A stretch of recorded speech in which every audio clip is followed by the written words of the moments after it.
বৃষ্টি পড়ছে, কি ভালোই লাগছে। রান্নাঘরে জানলা দিয়ে রান্না করি আর এই বৃষ্টি দেখি আর আমাদের আম বাগান দেখি।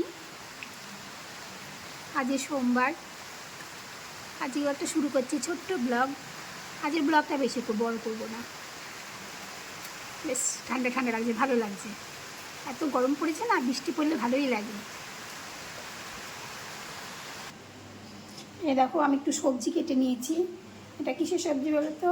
এই দেখো, ভাত আছে কালকে অল্প। কত ওকে বললাম আজ একটু ভাত ভাজা করবো, খাও না। আমার সকালবেলা তো বেশি খেতে ইচ্ছা করে না, একটুখানি খেলেই হয়, হাতের মুঠে এক মুঠে। তো ওই ভাত তো আমি একা খেতে পারবো না, কারণ অন্য কিছু টিফিন দেবো না। একটু ভাত ভাজা করি। গাজর, বিনস, আলু আর পেঁয়াজ কেটেছি, 2 কোয়া রসুনও ছাড়িয়েছি, 2-3 কোয়া। এটা থেতো করে সোমবারে দেবো। তো এখন ভাত ভাজা করবো, ভাত ভাজা করে টিফিন খাবো। এরকম ভাত ভাজা হয়ে গেল। এতে আমি ছানা কেটে রেখেছি, ছানাটা ছাঁকা হয়নি, এখনো ছাঁকবো।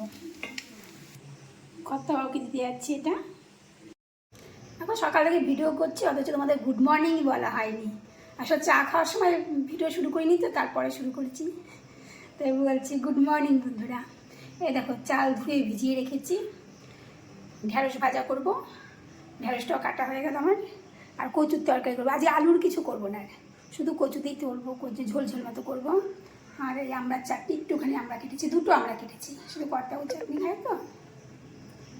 আর 2টো ডিম বের করে রেখেছি, যেরকম করে 2টো ডিম আমলেট করে মাখা মাখা করে সেভাবে করবো। আর দেখো কালকে রবিবার ছিল, একটু মাছ এনেছিল, চিংড়ি মাছ।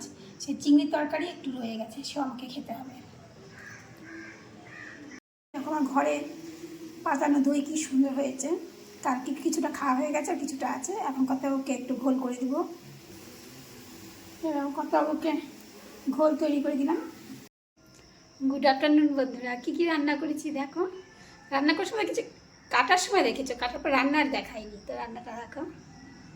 সমস্ত কাজ মিটে গেছে, খাওয়া দেরি আছে খেতে, এখন 1:30টাও বাজেনি, 1:20 বাজে মনে হয়। 2টোর দিকে খাবো। রান্না বান্নাগুলো একটু দেখে নাও। এই দেখো ভাত, ভাত ভাত তো হবেই। এটা কচুর তরকারি, আজকে কিন্তু আলু দিইনি, শুধু কচু দিয়েছি, আজকে আলু রান্না করিনি। এটা ঢ্যাঁড়স ভাজা বা ভেন্ডি ভাজা। এটা হলো আমড়ার চাটনি। এটা কালকে চিংড়ি মাছ ছিল, সেই চিংড়ি মাছটাকে ফুটিয়ে জাল দিয়ে বা গরম করে যাই বলে রেখেছি। আর এটা আজকে ডিমের মামলেট করে, তারপরে পেঁয়াজ জিরের গুঁড়ো টুড়ো সব কিছু দিয়ে, গরম মশলা দিয়ে, তারপরে একটু কষা কষা করে করেছি। নইলে তো খাবেন না, ওই গরম মশলা গন্ধ, পেঁয়াজের গন্ধ টান্ধে যাও, একটু পোলট্রি ডিমটা খায়, তা নইলে খাবেই না। আর সন্ধ্যা দিয়ে উঠোনে নেমে চলে এলাম, এখনও অন্ধকার হয়নি। এখন দিন অনেক বড় হয়ে গেছে না, কিন্তু 6টা পার হয়ে গেছে, 6:08 বাজে। একটা জিনিস তোমাদের দেখাচ্ছে, এই দেখো রজনীগন্ধা ফুল হয়েছে আমাদের বাড়িতে, একটু টবে হয়েছে। ব্যাক ক্যামেরায় দেখায়, ভালো লাগবে দেখতে। এই দেখো বেশি ফুল হয়নি, অন্যবার হয়েছিল এখান থেকে একদম ফুল, এবার হয়নি, এটা সামনেটুকু হয়েছে এতটুকু। কি ভালো লাগছে দেখতে।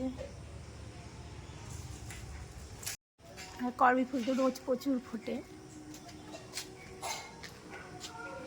আজকে সব পুজো গাজর সব তুলেছি, তো আবার তো আছে গাছে।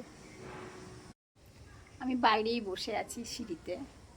এখানে বসে থাকার কারণটা কি জানো? কর্তাবু দোকানে গেল আর কি, একটু দূরেই, একদম ঘরের কাছেও না আবার অনেক দূরেও না। চপ আনতে গেল, চপ বা সিঙ্গারা যা পাবে সেটাই নিয়ে আসবে। তো বারবার নামবো, ওপর থেকে নিচে নামবো, একবার দরজা খুলবো, আবার দরজা বন্ধ করবো। সেই জন্য আমি বললাম সন্ধ্যাটা দিয়ে নিই, সন্ধ্যা দিয়ে একবার আমি নিচে হাঁটি, তো তত করে নিয়ে আসো। বারবার ওঠানামা থেকে একবারই হয়ে যাবে। তো আনতে গেছে, দেখি দেখা যাক পায় কি না। সেই জন্য আমরা তো চপ টপ একদমই খাই না, খাওয়াটা আমাদের উচিত না, সব রুগী মানুষ, তাও তো এক এক সময় ইচ্ছে করে, সেই জন্যই আনতে গেল। ওনারা মানে খেতে ইচ্ছা করছে। কর্তাবু চলে আসলো, পেয়েছ? 6:30 বাজে, 6:30 বাজে। এখনই গেটে তালা দিয়ে দিব, কারণ আর বেরোনোর কোনো পালা নেই আমাদের। তালা দিয়ে দিই। তো গেটে তালা দেওয়া হয়ে গেল, দরজাতেও তালা দিয়ে আমি উপরে উঠে পড়বো। এবার সবাই চলে এসছি, কুকুরগুলোকে একটু বিস্কুট দিয়ে আগে। দেখো এরা চলে এসছে, এই যে দুইজন, এই যে একজন, তিনজন, ওদের একটু বিস্কুট দিই। তুই একটা ক্যাচ ধরলে একটা ধরতে পারবি না, দেখলি তো? তুইও সেকেন্ড বার আর ক্যাচ ধরতে পারবি, সে ভিডিও করছি তো ঠিক মতো দিতে পারছি না মনে হয় আমি। আর একজন ওপারে নেমে গেল, ওপারে চলে গেল ওর বিস্কুটটা। কালি গেটে তালা দিয়ে দিলাম, দরজাতে তালা দিয়ে দিলাম, আর কোনো নিচে নেওয়ার সিন নেই। এই দেখো কী কী নিয়ে এসছে, 2টো আলুর চপ, 2টো ফিশ ফিঙ্গার, 2টো ভেজিটেবিল চপ, অনেক কিছু, পেট ভরে যাবে এই খেয়েই দুজন মিলে। চপ টপ খাওয়া পিটলো, এখন হবে 1 কাপ চা কাতাবুর জন্য। চা করে কিছুক্ষণ বাদে রাতে রান্না বান্না চলবে। তো আজ এই ভিডিওটা বড় করবো না, সকালবেলায় বলেছি, ভিডিওটা আমি শেষ করে দিচ্ছি। ছোট্ট একটা ভিডিও করলাম, তোমরা দেখো।